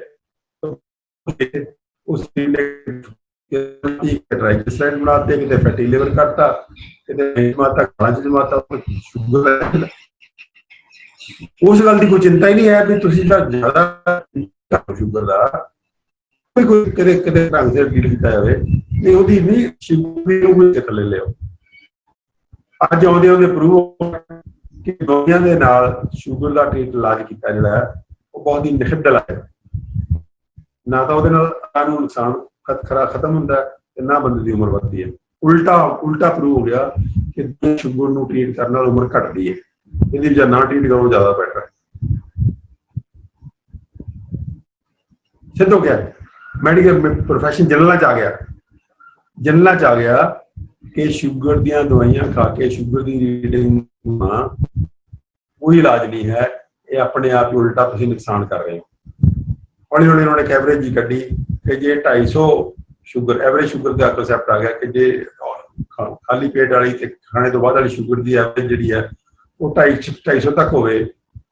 ਉਂਗਲ ਤੋਂ ਟੈਸਟ ਕਰੀਏ ਤਾਂ ਜੇ ਨਾੜ ਤੋਂ ਕਰੀਏ ਤਾਂ 250 ਤੱਕ ਕੁਛ ਨੁਕਸਾਨ ਨਹੀਂ ਕਰਦੀ। ਇਸ ਕਰਕੇ ਉਹਦੀ ਬਹੁਤੀ ਚਿੰਤਾ ਕਰਨ ਦੀ ਲੋੜ ਨਹੀਂ ਹੈ, ਨਾ ਦਵਾਈਆਂ ਖਾਣ ਦੀ ਲੋੜ ਹੈ। ਉਹਨੂੰ ਲਾਈਫ ਸਟਾਈਲ ਠੀਕ ਕਰੋ। ਜੇ 250 ਤੋਂ ਉੱਪਰ ਤਾਂ ਮਾੜੀ ਮੋਟੀ ਹੈਲਥ ਆਰਜੀ ਤੌਰ ਤੇ ਲੈ ਲਓ, ਉਹ ਮੁਸੀਬਤ ਜਾ ਹੋ ਗਿਆ। तो ਅੱਜ ਮੈਡੀਕਲ ਪ੍ਰੋਫੈਸ਼ਨ ਥੋੜੀ ਗੱਲ ਕਰਨ ਲੱਗ ਗਿਆ ਵੀ ਨਹੀਂ ਜੀ ਲਾਈਫ ਸਟਾਈਲ ਬਦਲੋ ਜੀ, ਐਡਜਸਟ ਕਰੋ ਜੀ, ਐਕਸਰਸਾਈਜ਼ ਕਰੋ ਜੀ, ਭਾਵੇਂ ਮਤਲਬ ਬੇਦਿਲੀ ਦੇ ਨਾਲ ਹਾਫ ਹਾਰਟਡ। ਮੁੱਖ ਇਲਾਜ ਦਵਾਈਆਂ ਹੀ ਨੇ। ਇੱਕ ਦਵਾਈ ਸ਼ੁਰੂ ਹੁੰਦੀ ਹੈ, ਫਿਰ ਦੂਜੀ ਐਡ ਹੋ ਜਾਂਦੀ ਹੈ, ਫਿਰ ਤੀਜੀ ਐਡ ਹੁੰਦੀ ਹੈ, 4 5 ਦਵਾਈਆਂ ਜਿਹੜੀਆਂ ਸ਼ੂਗਰ ਦੀਆਂ ਟਾਈਮ ਚੱਲ ਰਹੀਆਂ। ਅਲਟੀਮੇਟਲੀ ਜਦੋਂ ਸਰੀਰ ਰਹਿ ਜਾਂਦਾ ਬਿਲਕੁਲ ਇੱਕ ਤੋਂ ਬਾਅਦ ਬਿਮਾਰੀ ਆ ਜਾਂਦੀ ਹੈ। ਪਹਿਲਾਂ ਸ਼ੂਗਰ ਦੀ ਸ਼ੁਰੂ ਹੁੰਦੀ ਹੈ, ਫਿਰ ਬੀਪੀ ਦੀ ਸ਼ੁਰੂ ਹੁੰਦੀ ਹੈ, ਫਿਰ ਹਾਰਟ ਦੀ ਸ਼ੁਰੂ ਹੁੰਦੀ ਹੈ, ਫਿਰ ਕੋਈ ਨਾ ਕੋਈ ਐਡ ਹੋਈ ਜਾਂਦੀ ਹੈ।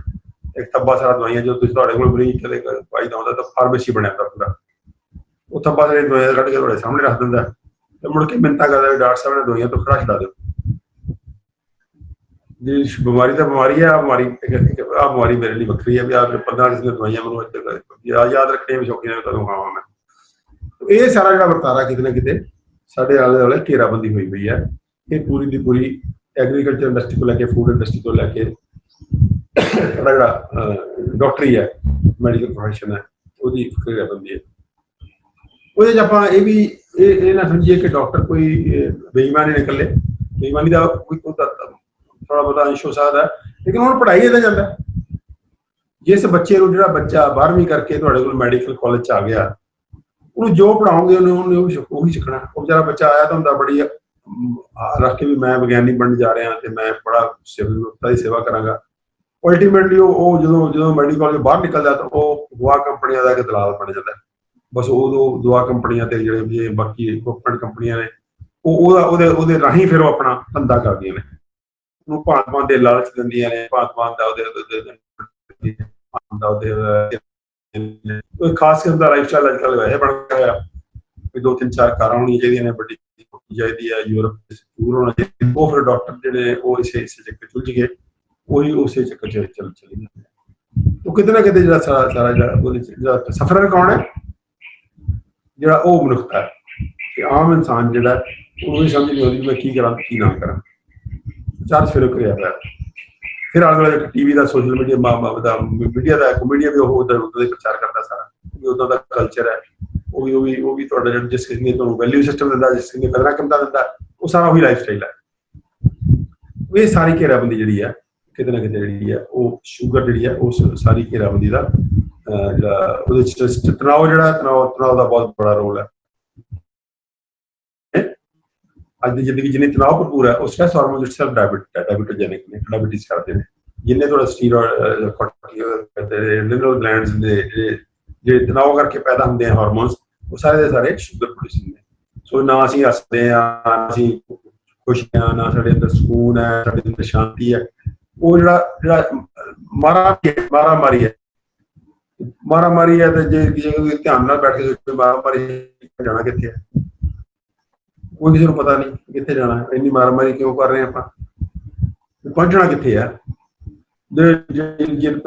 ਦੀ ਮਾਰਾਮਾਰੀ ਹੈ, ਜਾਂ ਫਿਰ ਇੱਕ ਦੂਜੇ ਤੋਂ ਅੱਗੇ ਲੱਗਣ ਦੀ ਮਾਰਾਮਾਰੀ ਹੈ, ਫਿਰ ਹਰ ਕਿਸੇ ਦੀ ਮਾਰਾਮਾਰੀ ਸ਼ਾਮਲ ਹੈ। ਬੱਚਿਆਂ ਦੀ ਵੀ ਮਾਰਾਮਾਰੀ ਸ਼ਾਮਲ ਕਰਤੀ ਵੀ ਤੂੰ ਫਸਟ ਆਉਣਾ, ਸੈਕੰਡ ਆਉਣਾ, ਉਹਦੇ ਵੀ ਤਣਾਅ ਹੈ। ਗੇਮਾਂ 'ਚ ਵੀ ਗੇਮਾਂ ਵਾਲੇ ਬੱਚੇ ਵੀ ਜਿਹੜੇ ਨੇ ਉਹ ਗਲਤ ਸਿਰਫ ਫਸਟ ਆਉਣ ਲਈ ਜਿਹੜਾ ਖੇਡਣਾ ਤੂੰ ਸਟੇਟ ਖੇਡਣੀ। ਜਿੰਮਾਂ ਦੀਆਂ ਡਾਈਟਾਂ ਨੇ, ਐਡੀ ਵਾਹੀਆਤ ਡਾਈਟ ਆ ਜਿੰਮ ਦੀ ਡਾਈਟ ਆ ਜਿਹੜੀ, ਉਹਦੇ ਅੰਦਰ ਬੱਚਾ ਬਿਮਾਰ ਹੋ ਜਾਂਦਾ। ਉਹ ਇਕੱਲਾ ਬਿਮਾਰ ਮਾੜਾ ਮੋਟੀ ਬਿਮਾਰੀ ਨਹੀਂ ਹੁੰਦੀ, ਸੀਰੀਅਸਲੀ ਬਿਮਾਰ ਹੁੰਦਾ। ਸਾਰੇ ਹਾਰਮੋਨ ਉਹਦੇ ਮੁੰਡਿਆਂ ਦੇ ਦੁੱਧੀਆਂ ਚੋਂ ਦੁੱਧ ਆਉਣ ਲੱਗ ਜਾਂਦਾ ਔਰ ਗੁਰਦੇ ਖਰਾਬ ਹੋ ਜਾਂਦੇ ਆ। ਬੱਚੇ ਨੇ ਸੀਰੀਅਸਲੀ ਬਿਮਾਰ ਹੁੰਦੇ ਜਿਹੜੀ ਹਾਰਮੋਨਸ ਤੇ ਜਿਹੜੀ ਜਿਮ ਡਾਈਟ ਹੈ। ਉਹ ਕਿਤੇ ਨਾ ਜਿਹੜੀ ਮਾਰਾਮਾਰੀ ਹੈ ਨਾ, ਇਹ ਮਾਰਾਮਾਰੀ ਹੈ ਤੇ ਚੂਹਾ ਦੌੜ ਹੈ ਵੀ ਅਸੀਂ ਪਤਾ ਨਹੀਂ ਪਹੁੰਚਾਂਗੇ। ਉਹ ਪੁਰਾਣਾ ਸਕੂਨ ਹੁੰਦਾ ਸੀਗਾ ਵੀ ਸ਼ਾਂਤੀ ਨਾਲ ਰਹੋ, ਇੱਕ ਦਿਨ ਹੱਸੋ ਖੇਡੋ ਬੈਠੋ ਗੱਲਾਂ ਬਾਤਾਂ ਮਾਰੋ। ਕੋਈ ਹੁੰਦਾ ਸੀ ਜੇ ਸ਼ਾਮ ਨੂੰ ਖਾਣਾ ਖਾ ਕੇ 2 ਘੰਟੇ ਬੈਠ ਕੇ ਹਾ ਹੂ ਕਰੋ ਬੈਠ ਕੇ, ਉਹ ਗੱਲ ਹੀ ਉਹ ਅਸਲ 'ਚ ਉਹ ਹੁੰਦਾ ਸੀਗਾ ਵੀ ਜੀਣ ਦਾ ਮਕਸਦ ਹੈ। ਬਾਕੀ ਕੋਈ ਜੇ ਕੋਈ ਉਸ ਤੋਂ ਅੱਗੇ ਜਾਂਦਾ ਸੀ ਤਾਂ ਉਹ ਆਪਣੇ ਧਾਰਮਿਕ ਹੋ ਜਾਂਦਾ। ਦੀ ਕੋਈ ਗੱਲ ਸੁਣੋ, ਉਹ ਜਿਹੜਾ ਸੀ ਸਾਰਾ ਲਾਈਫ ਸਟਾਈਲ ਕਰਕੇ ਮਾਰਾਮਾਰੀ 'ਚ ਆ ਜਿਹੜਾ ਤਣਾਅ ਹੈ ਬਹੁਤ ਵੱਡਾ ਸੋਰਸ ਹੈ। ਇਹ ਸਾਰਾ ਕਿਤੇ ਨਾ ਕਿਤੇ ਸਪੈਕਟਰਮ ਮਿਲਦਾ, ਉਹ ਜੇ ਆਪਾਂ ਹੁਣ ਆਉਂਦੇ ਹਾਂ ਕਿ ਇਹਦਾ ਵੇ ਆਊਟ ਕੀ ਹੈ। ਸੋ ਵੇ ਆਊਟ ਵੀ ਉਹਦੇ ਚੋਂ ਨਿਕਲਣਾ। ਪਹਿਲਾ ਵੇ ਆਊਟ ਤਾਂ ਇਹ ਹੈ ਕਿ ਠੀਕ ਭੋਜਨ ਖਾਈਏ ਆਪਾਂ। ਭੋਜਨ ਸਾਡਾ ਠੀਕ ਹੋਣਾ ਚਾਹੀਦਾ। ਭੋਜਨ ਉਹ ਹੋਣਾ ਚਾਹੀਦਾ ਜਿਹੜਾ ਕਿ ਨਿਊਟਰੀਐਂਟ ਸਾਰੇ ਹੋਣ, ਉਹਦੇ 'ਚ ਖੁਰਾਕੀ ਤੱਤ ਸੰਤੁਲਿਤ ਹੋਣ। ਹੁਣ ਜਿਹੜੀ ਐਗਰੀਕਲਚਰ ਦਾ ਮਾਡਲ ਅਸੀਂ ਲੈ ਕੇ ਆਏ, ਖੁਰਾਕੀ ਤੱਤ ਹੀ ਹੈ ਨਹੀਂ ਜ਼ਮੀਨ 'ਚ, ਕਿਤੇ ਜ਼ਿੰਕ ਨਹੀਂ ਹੈ, ਕਿਤੇ ਕ੍ਰੋਮ, ਸਾਰੇ ਜਿਹੜੇ ਖੁਰਾਕੀ ਤੱਤ ਚਾਹੀਦੇ ਹੈ ਸ਼ੂਗਰ ਤੋਂ ਸ਼ੂਗਰ ਮੁਕਤ ਰਹਿਣ ਲਈ ਜਾਂ ਸਿਹਤਮੰਦ ਰਹਿਣ ਲਈ, ਉਹ ਜ਼ਮੀਨ 'ਚ ਹੀ ਰਹਿ ਨਹੀਂ। ਕਿਉਂਕਿ ਜ਼ਮੀਨ ਤਾਂ ਯੂਰੀਆ ਤੇ ਡਾਇਆ ਪਾਇਆ ਜਾ ਰਿਹਾ, ਆਰਗੈਨਿਕ ਮੈਟਰ ਪਾਉਂਦੀ ਨਹੀਂ ਸੀ। ਜਿਹੜਾ ਗਲਨ ਸਾਡਾ ਹੈ, ਜਿਹੜਾ ਜ਼ਮੀਨ ਦਾ ਜਿਹੜੀ ਕੁਦਰਤ ਦੀ ਵਿਰਾਸਤ ਸੀਗਾ, ਇਹ ਸਾਡਾ ਮਲ ਮੂਤਰ, ਸਾਡੀਆਂ ਜੀਵ ਜੰਤੂਆਂ ਦੀਆਂ ਜਿਹੜੀਆਂ ਡੈਡ ਬਾਡੀਜ਼, ਔਰ ਸਾਡਾ ਜਿਹੜਾ ਗੋਹਾ ਕੂੜਾ ਤੇ ਸਾਰਾ ਜਿਹੜਾ ਪੱਤੇ ਤੇ ਪੌਦਿਆਂ ਦਾ ਰਹਿੰਦ ਖੂੰਹਦ ਸੀ ਨਹੀਂ ਵਰਤਿਆ, ਸਾਰੇ ਦਾ ਸਾਰਾ ਕੁਦਰਤ ਦਾ ਇੱਕ ਸਾਈਕਲ ਸੀਗੇ, ਉਹ ਵਾਪਸ ਜਾਣਾ ਸੀਗਾ। ਤੇ ਉਹਦੇ ਨਾਲ ਕੁਦਰਤ ਜਿਹੜੀ ਹੈ ਅਮੀਰ ਹੋ ਜਾਂਦੀ ਸੀ, ਮਿੱਟੀ ਅਮੀਰ ਤੋਂ ਅਮੀਰ ਤੋਂ ਅਮੀਰ ਅਮੀਰ ਹੋ ਜਾਂਦੀ ਸੀ। ਜਿੰਨੀਆਂ ਫਸਲਾਂ ਪੈਦਾ ਕਰੋ ਉਨੀ ਹੋਰ ਅਮੀਰ ਹੋ ਜਾਂਦੀ ਸੀ, ਕਿਉਂਕਿ ਇਹਦਾ ਸਾਰਾ ਜਿਹੜਾ ਰਹਿੰਦ ਖੂੰਹਦ ਸੀ ਫਿਰ ਵਾਪਸ ਚਲਾ ਜਾਂਦਾ ਸੀਗਾ। ਜਿਹੜੇ ਜੀਵ ਜੰਤੂ ਨੂੰ ਵਰਤ ਰਹੇ ਸੀਗੇ, ਪੰਛੀ ਸੀ ਬਿੱਠਾ ਉੱਥੇ ਕਰੀ ਜਾਂਦੇ ਸੀਗੇ, ਬੱਕਰੀਆਂ ਉੱਥੇ ਚਲੀ ਜਾਂਦੀਆਂ ਸੀਗੀਆਂ, ਉੱਥੇ ਮੇਂਗਣਾ ਕਰੀ ਜਾਂਦੀਆਂ ਸੀਗੀਆਂ, ਡੰਗਰਾਂ ਦਾ ਗੋਹਾ ਕੂੜਾ ਕਰਕੇ ਅਸੀਂ ਰੂੜੀ ਉੱਥੇ ਪਾਉਂਦੇ ਸੀ। ਅੱਜ ਉਹ ਵਰਤਾਰਾ ਜਿਹੜਾ ਖਤਮ ਕਰਤਾ ਸੀ, ਅਸੀਂ ਕੈਮੀਕਲ ਪਾਉਣਾ ਸ਼ੁਰੂ ਕਰਤੇ। ਕੈਮੀਕਲ ਤੇ ਉਹ ਦੇਖਣ ਨੂੰ ਤਾਂ ਫਸਲ ਬਣ ਜਾਂਦੀ ਹੈ, ਉਹ ਵਿੱਚੋਂ ਖੋਖਲੀ ਹੈ। ਜਿਹੋ ਜਿਹੀ ਮਿੱਟੀ ਖੋਖਲੀ ਹੋਏਗੀ ਉਹੋ ਜਿਹੀ ਫਸਲ ਖੋਖਲੀ ਹੋਏਗੀ, ਉਹਦੇ ਅੰਦਰ ਖੁਰਾਕੀ ਤੱਤ ਨਹੀਂ ਹੈ। ਅੱਜ ਕਹਿੰਦੇ ਜੀ ਸ਼ੂਗਰ ਕਿਉਂ ਹੋ ਰਹੀ, ਕਿਉਂਕਿ ਜ਼ਿੰਕ ਨਹੀਂ ਹੈ ਉਹਦੇ 'ਚ, ਉਹਦੇ 'ਚ ਕ੍ਰੋਮੀਅਮ ਨਹੀਂ ਹੈ, ਉਹਦੇ 'ਚ ਇਹੋ ਜਿਹੇ ਖੁਰਾਕੀ ਤੱਤ ਹੀ ਹੈ ਨਹੀਂ ਜਿਹੜੇ ਕਿ ਸ਼ੂਗਰ ਤੋਂ ਬਚਾਉਣਗੇ। ਤੇ ਉਹ ਖੁਰਾਕੀ ਤੱਤ ਜਿਹੜੇ ਮਿੱਟੀ 'ਚ ਆਉਣੇ ਸੀਗੇ, ਮਿੱਟੀ 'ਚ ਹੈ ਨਹੀਂ ਗੇ, ਇਸ ਕਰਕੇ ਸ਼ੂਗਰ ਹੋ ਰਹੀ ਹੈ। ਤਾਂ ਕਿਤੇ ਨਾ ਕਿਤੇ ਉਹ ਜਿਹੜਾ ਵਰਤਾਰਾ ਹੈ ਅੱਛੇ ਭੋਜਨ ਵਾਲਾ, ਉਹ ਅਸੀਂ ਜਿਹੜਾ ਕਿਵੇਂ ਜਿਹੜਾ ਉਸ ਮਿੱਟੀ 'ਚ ਆਉਣਾ ਸੀਗਾ ਉਹ ਨਹੀਂ ਆ ਰਿਹਾ। ਭੋਜਨ ਜਿਹੜਾ ਪੈਦਾ ਕਰਨ ਦੀ ਪੈਦਾ ਕਿੱਥੋਂ ਹੋ ਰਿਹਾ, ਪੈਦਾ ਕਿਵੇਂ ਹੋ ਰਿਹਾ, ਉਹ ਸਟੋਰ ਕਿਵੇਂ ਹੋ ਰਿਹਾ, ਉਹ ਸਟੋਰ ਕਰਨ ਦੇ ਤਰੀਕੇ ਸਾਡੇ ਗਲਤ ਮਲਤ ਆ ਗਏ। ਅਸੀਂ ਸਟੋਰ ਕਰਦੇ ਹਾਂ ਫੂਡ ਵਿੱਚ ਕੈਮੀਕਲ ਪਾ ਲੈਂਦੇ ਹਾਂ, ਉਹ ਗੋਲੀਆਂ ਪਾ ਦਿੰਦੇ ਹਾਂ ਜਿਹੜੀਆਂ ਬੜੀਆਂ ਜ਼ਹਿਰੀਲੀਆਂ, ਖਾ ਕੇ ਲੋਕ ਮਰੀ ਜਾਂਦੇ ਆ। ਉਹ ਉਸ ਤੋਂ ਬਾਅਦ ਕੀ ਆ ਕਿ ਰਸੋਈ ਸਾਡੀ ਫਿਰ ਖਰਾਬ ਕਰਤੀ। ਰਸੋਈ ਦੇ ਅੰਦਰ ਵੀ ਭਾਂਤ ਦੀਆਂ ਚੀਜ਼ਾਂ ਵਾੜਤੇ, ਕੁੱਕਰ ਵਾੜਤਾ, ਫਰਿੱਜ ਵਾੜਤਾ, ਮਾਈਕ੍ਰੋ ਤੇ ਐਲੂਮੀਨੀਅਮ ਦੇ ਭਾਂਡੇ ਵਾੜਤੇ। ਸੀਗੀ ਤੌੜੇ 'ਚ ਬਣਾਉਂਦੇ ਸੀ ਅਸੀਂ, ਉਹ ਬੜਾ ਉੱਤਮ ਸੀਗਾ। ਹੁਣ ਉਹਦੀ ਵੀ ਉਹ ਆ ਗਿਆ, ਕੁੱਕਰ ਆ ਗਿਆ, ਹਾਰੇ 'ਚ ਬਣਦਾ ਸੀ, ਕਿੱਥੇ ਹਾਰਾ ਬਿਲਕੁਲ ਹੀ ਆਪੋਜ਼ਿਟ ਤੇ ਕੁੱਕਰ ਉਹਦਾ ਬਿਲਕੁਲ ਆਪੋਜ਼ਿਟ। ਫਿਰ ਹਫ਼ਤਾ ਬਣਾ ਕੇ ਫਰਿੱਜ 'ਚ ਚੋਕ ਛੱਡਦੇ ਹਾਂ, ਫਰਿੱਜ 'ਚ ਕਰਕੇ ਖਾਈ ਜਾਓ। ਤੇ ਸਾਰਾ ਸਾਡਾ ਪੈਦਾ ਕਰਨ ਦਾ, ਭੋਜਨ ਪੈਦਾ ਕਰਨ ਦਾ, ਭੋਜਨ ਸਟੋਰ ਕਰਨ ਦਾ, ਭੋਜਨ ਪਕਾਉਣ ਦਾ, ਤੇ ਭੋਜਨ ਖਾਣ ਦਾ ਸਾਡਾ ਕੋਈ ਹਿਸਾਬ ਕਿਤਾਬ ਨਹੀਂ ਹੈ ਕਿ ਕੀ ਖਾਣਾ ਕੀ ਨਹੀਂ ਖਾਣਾ। ਢਿੱਡ ਭਰ ਜ਼ਬਾਨ ਤੇ ਟੰਗ ਓਰੀਐਂਟਡ ਭੋਜਨ ਹੈ ਸਾਡਾ, ਜੀਭ ਨੂੰ ਜਿਹੜਾ ਸਵਾਦ ਲੱਗਦਾ ਉਹ। ਫਿਰ ਤਾਂ ਟਾਈਮ ਕੋਈ ਨਹੀਂ, ਇਹ ਬੜਾ ਅਜੀਬ ਹੋ ਗਿਆ ਵੀ ਖਾ ਰਿਹਾ ਰਾਤ ਦਾ ਸਰਕੇਡੀਅਨ ਰਿਦਮ ਕਹਿੰਦੇ ਇਹਨੂੰ। ਅੱਜ ਸਾਇੰਟੀਫਿਕਲੀ ਪ੍ਰੂਵ ਹੋ ਗਿਆ ਸਰਕੇਡੀਅਨ ਰਿਦਮ ਜਿਹੜਾ ਹਰ ਚੀਜ਼ ਦਾ ਬੋਡੀ ਹੈ ਉਹਦੀ ਆਦੀ ਹੋ ਜਾਂਦੀ ਹੈ। ਕਿਸ ਸਮੇਂ ਉਹਨੇ ਸੌਣਾ, ਸਾਡਾ ਬੋਡੀ ਆਟੋਮੈਟਿਕ ਤੁਹਾਨੂੰ ਸਵਾ ਦੇਗੀ। ਕਿਸ ਕਿਸਮ ਦਾ ਤੁਸੀਂ ਲੈਟਰਿਨ ਜਾਣਾ, ਜੇ ਤੁਸੀਂ ਸਮਾਂ ਫਿਕਸ ਰੱਖੋਗੇ ਤਾਂ ਆਟੋਮੈਟਿਕ ਤੁਹਾਡੀ ਇੰਟੈਸਟਾਈਨ ਮੂਵ ਕਰਨਾ ਸ਼ੁਰੂ ਕਰ ਦੇਗੀ। ਇਸ ਟਾਈਮ ਖਾਣਾ ਹੈ, ਆਟੋਮੈਟਿਕ ਤੁਹਾਡੇ ਗਲੈਂਡ ਕੰਮ ਕਰਨੇ ਸ਼ੁਰੂ ਕਰ ਦੇਣਗੇ ਪਹਿਲਾਂ ਹੀ। ਤਾਂ ਬੋਡੀ ਦੇ ਅੰਦਰ ਇੱਕ ਸਰਕੇਡੀਅਨ ਰਿਦਮ ਕਹਿੰਦੇ ਆ। ਸਰਕੇਡੀਅਨ ਰਿਦਮ ਜਿਹੜਾ ਹੁੰਦਾ ਹੈ, ਸਰਕੇਡੀਅਨ ਰਿਦਮ ਦਾ ਮਤਲਬ ਹੈ ਕਿ ਹਰ ਚੀਜ਼ ਬੋਡੀ ਦੇ ਅੰਦਰ ਉਹਨੂੰ ਅਸੀਂ ਟ੍ਰੇਨ ਕਰਨਾ ਬੋਡੀ ਨੂੰ ਕਿ ਇਸ ਟਾਈਮ ਤੁਹਾਨੂੰ ਮਿਲਣਾ, ਆਹ ਚੀਜ਼ ਮਿਲਣੀ ਹੈ, ਇਸ ਟਾਈਮ ਸੌਣਾ, ਇਸ ਟਾਈਮ ਜਾਗਣਾ, ਇਸ ਟਾਈਮ ਜਿਹੜਾ ਭੋਜਨ ਆਉਣਾ, ਇਸ ਟਾਈਮ ਲੈਟਰਿਨ ਜਾਣਾ, ਇਹ ਪੂਰੇ ਦਾ ਪੂਰਾ। ਤਾਂ ਪੂਰੇ ਉਹ ਸਰਕੇਡੀਅਨ ਰਿਦਮ ਸਾਰਾ ਡਿਸਟਰਬ ਕਰਦਾ ਸੀ। ਹਿਸਾਬ ਦਾ ਵੀ ਕੋਈ ਨਹੀਂ ਛੱਡਦਾ। ਰਿਦਮ ਸੀਗਾ ਕਿ ਅਸੀਂ ਹਨੇਰਾ ਹੋਣ ਦੇ ਨਾਲ ਲਗਭਗ ਖਾ ਲੈਂਦੇ ਸੀਗੇ, ਸਵੇਰੇ ਜਲਦੀ ਉੱਠਦੇ ਸੀਗੇ, ਜਲਦੀ ਉੱਠ ਕੇ ਅਸੀਂ ਹਾਜ਼ਰੀ ਜਾਂਦੇ ਸੀ 10 ਵਜੇ। ਫਾਸਟ ਹੈ। ਸਾਡੇ ਬਜ਼ੁਰਗ ਜਿਹੜੇ ਕਿੰਨੇ ਸਿਆਣੇ ਸੀ, ਦੇਖੋ ਜਿਹੜਾ ਸਾਡਾ ਰੂਟੀਨ ਕੀ ਸੀਗਾ ਕਿ ਅਸੀਂ ਰਾਤ ਨੂੰ 6-7 ਵਜੇ ਖਾ ਲਿਆ, 6-7 ਵਜੇ ਖਾ ਕੇ ਸਵੇਰੇ 4 ਵਜੇ ਉੱਠੇ, 4 ਵਜੇ ਉੱਠ ਕੇ ਸਿੱਧਾ ਖੇਤਾਂ ਨੂੰ, 10 ਵਜੇ ਹਾਜ਼ਰੀ ਆਉਣੀ ਹੈ। ਫਾਸਟ ਹੋ ਗਿਆ। 6 ਵਜੇ ਦਾ ਖਾਧਾ ਹੋਇਆ 10 ਵਜੇ 16 ਘੰਟੇ। ਅੱਜ ਫਿਰ ਸਾਇੰਸ ਨੇ ਪਤਾ ਕਿ 16 ਘੰਟੇ ਦਾ ਫਾਸਟ ਜਿਹੜਾ ਬੰਦਾ ਰੱਖ ਜਾਂਦਾ ਹੈ ਉਹਨੂੰ ਕੋਈ ਬਿਮਾਰੀ ਲੱਗਦੀ ਨਹੀਂ ਹੈ। ਇੱਕ ਈਟਿੰਗ ਨੂੰ 8 ਘੰਟੇ 'ਚ ਰਿਡਿਊਸ ਕਰ ਦਿਓ, 16 ਉਹਨੂੰ ਸਰੀਰ ਨੂੰ ਛੱਡ ਦਿਓ ਆਰਾਮ। ਕਿਉਂ? ਅੱਜ ਇਹ ਪ੍ਰੂਵ ਹੋ ਗਿਆ ਕਿ 80% ਤੁਹਾਡੀ ਊਰਜਾ ਜਿਹੜੀ ਹੈ, ਤੁਸੀਂ ਜਿੰਨੀ ਊਰਜਾ ਤੁਹਾਡੇ ਸਰੀਰ ਖਰਚ ਕਰਦਾ ਹੈ, 80% ਊਰਜਾ ਖਾਣਾ ਹਜਮ ਕਰਨ ਤੇ ਲੱਗਦੀ ਹੈ। ਸਿਰਫ ਬਚਦੀ 20% ਊਰਜਾ, 20% ਊਰਜਾ ਸਾਰਾ ਸਰੀਰ ਚੱਲਦਾ ਹੈ, ਊਰਜਾ ਖਾਣੇ ਦਾ। ਹੁਣ ਜੇ ਅਸੀਂ ਖਾਦ ਨਹੀਂ ਖਾਈ ਜਾਵਾਂਗੇ, ਹਿਸਾਬ ਨਾਲ ਬਾਕੀ ਕੰਮ ਜਿਹੜੇ ਸਾਡੇ ਸਰੀਰ ਦੇ ਅੰਦਰ ਬਾਹਰ ਕਰਨੇ ਆ, ਡੀਟੌਕਸੀਫਾਈ ਕਰਨਾ, ਉਹਨੇ ਰਿਪੇਅਰ ਵਰਕ ਵੀ ਕਰਨਾ, ਉਹਦੇ ਅੰਦਰ ਸੀ ਸਟ੍ਰੋਕ ਭੰਨ ਤੋੜ ਗਿਆ, ਉਹਦਾ ਇਲਾਜ, ਜੀਨਸ ਨੂੰ ਰਿਪੇਅਰ ਕਰਨਾ। ਤਾਂ ਸਰੀਰ 'ਚ ਜਿਹੜੇ ਹਜ਼ਾਰਾਂ ਉਹ ਐਕਟੀਵਿਟੀ ਚੱਲਦੀਆਂ ਜਿਹੜੀ ਸਾਨੂੰ ਲੰਬੀ ਉਮਰ ਦਿੰਦੀ ਹੈ, ਉਹਦੇ ਲਈ ਊਰਜਾ ਬਚਦੀ 20%। ਪਰ ਸਾਡਾ ਰੂਟੀਨ ਕੀ ਹੋ ਗਿਆ, ਜੇ ਖਾਣਾ ਖਾ ਕੇ ਵੀ ਮੁਨਾਫਰ ਕਰਦੇ ਪਏ, ਤਾਂ ਵੀ ਜਵਾਬ ਨਹੀਂ ਦਿੰਦੇ। ਸਾਡਾ ਕੋਈ ਖਾਣ ਦਾ ਟਾਈਮ ਹੈ, ਤਾਂ ਖਾਣਾ ਸਰੀਰ ਨੂੰ ਹਰ ਵੇਲੇ ਇੱਕੋ ਹੀ ਖਾਣਾ ਕਰਨਾ। ਕਿੰਨੀ ਊਰਜਾ ਸਾਡੀ ਜਿਹੜੀ ਸਰੀਰ ਦੀ ਊਰਜਾ 80% ਊਰਜਾ ਉਹ ਵੇਸਟ ਹੋ ਜਾਂਦੀ ਹੈ ਖਾਣਾ ਖਾਣ 'ਚ। ਜੇ ਅਸੀਂ ਖਾਣੇ ਦੇ ਟਾਈਮ ਨੂੰ 8 ਘੰਟੇ ਰਿਡਿਊਸ ਕਰ ਦਈਏ ਤਾਂ ਬੋਡੀ ਨੇ ਆਪਣਾ ਕੋਟਾ ਲੈ ਲੈਣਾ, ਸਾਨੂੰ ਕੋਈ ਚਿੰਤਾ ਕਰਨ ਦੀ ਲੋੜ ਨਹੀਂ ਹੈ। ਸਰੀਰ ਨੇ ਆਪਣਾ 24 ਘੰਟੇ ਦਾ ਕੋਟਾ ਪੂਰਾ ਕਰ ਲੈਣਾ, ਸਾਨੂੰ ਕੋਈ ਚਿੰਤਾ ਕਰਨ ਦੀ ਲੋੜ ਨਹੀਂ। ਸਰੀਰ ਦੇ ਅੰਦਰ ਆਪਣੀ ਇੱਕ ਸੈਲਫ ਰੈਗੂਲੇਟਰੀ ਮੈਕੈਨਿਜ਼ਮ ਹੈ, ਉਹਨੇ ਉਸ ਸਮੇਂ ਨੂੰ ਭੁੱਖ ਲਾ ਦੇਣੀ ਹੈ, ਉਹ ਸਭ ਕੁਝ ਖਾ ਲੈਣਾ। ਤਾਂ ਈਟਿੰਗ ਟਾਈਮ 8 ਘੰਟੇ 'ਚ ਰਿਡਿਊਸ ਕਰਕੇ 16 ਘੰਟੇ ਦਾ ਅਗਰ ਫਾਸਟ ਕਰ ਦਈਏ ਆਪਾਂ, ਉਸ ਨੂੰ ਆਪਾਂ 14 ਘੰਟੇ ਔਖਾ ਲੱਗੇਗਾ ਬਹੁਤ ਲੋਕਾਂ ਨੂੰ, ਲੇਕਿਨ 12 ਘੰਟੇ ਘੱਟੋ ਘੱਟ ਰੱਖਣਾ ਬਹੁਤ ਜ਼ਰੂਰੀ ਹੈ। ਰਾਤ ਦੇ ਖਾਣੇ ਤੇ ਸਵੇਰ ਦੇ ਨਾਸ਼ਤੇ ਦੇ ਵਿਚਾਲੇ 12 ਘੰਟੇ ਦਾ ਡਿਸਟੈਂਸ ਘੱਟੋ ਘੱਟ ਚਾਹੀਦਾ। ਮਤਲਬ ਰਾਤ ਨੂੰ ਜਲਦੀ ਖਾਈਏ, ਸਵੇਰੇ ਆਪਾਂ 19 ਵਜੇ ਤੱਕ ਐਟਲੀਸਟ ਨਾ ਖਾਈਏ। ਜੇ ਮਤਲਬ 7 ਵਜੇ 8 ਵਜੇ ਖਾ ਲਿਆ ਤਾਂ 8 ਵਜੇ ਤੱਕ ਸਵੇਰੇ ਊਰਜਾ ਨਾ ਖਾਈਏ, એનર્ਜੀ ਵਾਲੀ। ਤਾਂ 12 ਘੰਟੇ ਘੱਟੋ, ਉਹਨੂੰ ਹੌਲੀ ਹੌਲੀ ਵਧਾ ਕੇ ਆਪਾਂ 16 ਘੰਟੇ ਤੱਕ ਜਾਣ ਦੀ ਕੋਸ਼ਿਸ਼ ਕਰੀਏ, ਤੇ 16 ਘੰਟੇ ਆਈਡੀਅਲ ਹੈ। ਮਾਡਰਨ ਸਾਇੰਸ ਨੇ ਕਰਤਾ ਹੈ। ਸਾਡੇ ਬਜ਼ੁਰਗ ਤਾਂ ਕਹਿੰਦੇ ਸੀਗੇ, ਸਾਡੇ ਬਜ਼ੁਰਗ ਟ੍ਰੈਡੀਸ਼ਨਲ ਸਾਡੀ ਜੋ ਸੀਗਾ ਆਪਣਾ ਕੰਮ 10 ਵਜੇ ਤੱਕ ਕੀਤਾ ਹੋਇਆ ਸੀਗਾ। 10 ਵਜੇ ਚਲਦੀ ਸੀ, ਫਿਰ ਹਾਜ਼ਰੀ ਆਉਂਦੀ ਸੀ ਔਰ ਪਿਆਰ ਵਧੀਆ ਸੀ।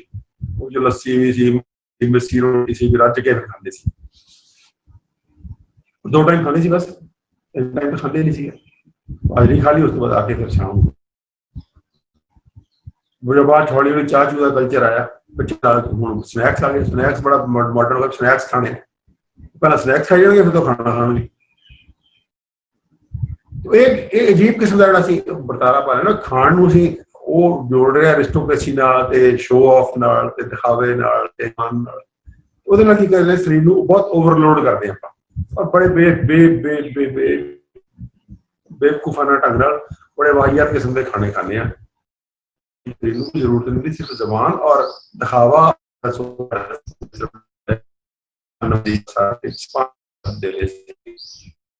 ਉਹਦੇ ਨਾਲ ਕੀ ਕਰਦੇ ਅਸੀਂ ਆਪਣੇ ਸਰੀਰ ਨੂੰ ਬਹੁਤ ਓਵਰਲੋਡ ਕਰਦੇ। ਉਹ ਜਿਹੜਾ ਸਾਰਾ ਵਰਤਾਰਾ ਛੱਡ ਕੇ ਆਪਾਂ ਉਸੇ ਕਰੀਏ, ਖਾਣਾ ਆਪਣੇ ਟਾਈਮ ਸਿਰ